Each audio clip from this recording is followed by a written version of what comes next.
Greetings, Benjamin J. from BENZTRAINZ with another in the series. Well, what you're looking at, of course, is a Marx 994 standing on its head.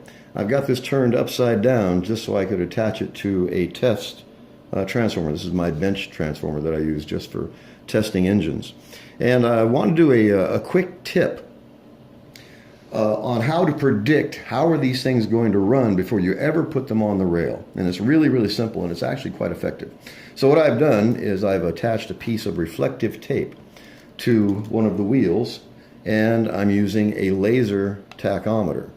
And this laser tachometer, laser hits the reflective tape, is bounced back to a sensor, and can count up to 6,000 RPM on anything that turns.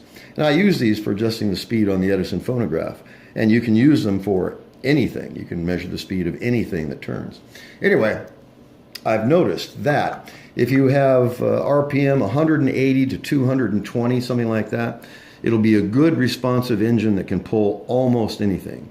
If you have RPM that's down around 160 to 140, it will still pull, but it will stall easily and it won't have the power to pull as many cars. And it's really strange because this is all dependent on the bearings and the motor itself. You can do a quick test with the tachometer and then oil it, and you'll see a 40 RPM increase. So it's really quite incredible. But in any case, I just wanted to show you a really simple way to measure this RPM. So I cleaned the wheel with alcohol, stuck the reflective tape on. We turn on the power. Let me make sure my connections are good here.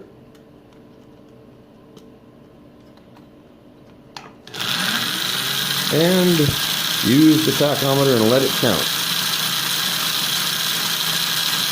So currently running at 178 RPM, almost 100, there's 180. And so then you can count the highest RPM, the lowest RPM, and the average RPM. So average is 177, about 180 RPM. So if you get to this range, this engine is going to run really, really well. And the slower the RPM in a no-load test, the less power the thing's going to have on the track. I mean, it just stands to reason, common sense. But I was looking for an easy way to test these before actually putting them on the rail to see how they're going to run. I can predict almost precisely how these are going to run just by doing this simple test to see what the RPM on the motor is without a load. And it's all dependent on the motor itself. No two are the same.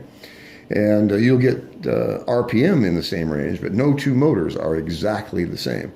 And you'll find that just by, like I said, oiling a bearing, the wheel bearings, the armature bearings, even oiling the push rod pivot, you'll see a change in RPM. So I just want to do a quick video on this. It's really, really simple, and these laser tachometers are really inexpensive. This is $12 on eBay with free shipping. Comes in a zippered case with the battery, two 6-inch pieces of reflective tape. Runs on one 9-volt battery. And it's indispensable. I use this thing every single day on the Edison phonograph. But I tested it on these motors, and it's surprisingly accurate as far as the result you're going to get on the rail to what the no-load RPM is on this motor. Anyway, I just wanted to do a quick video on this.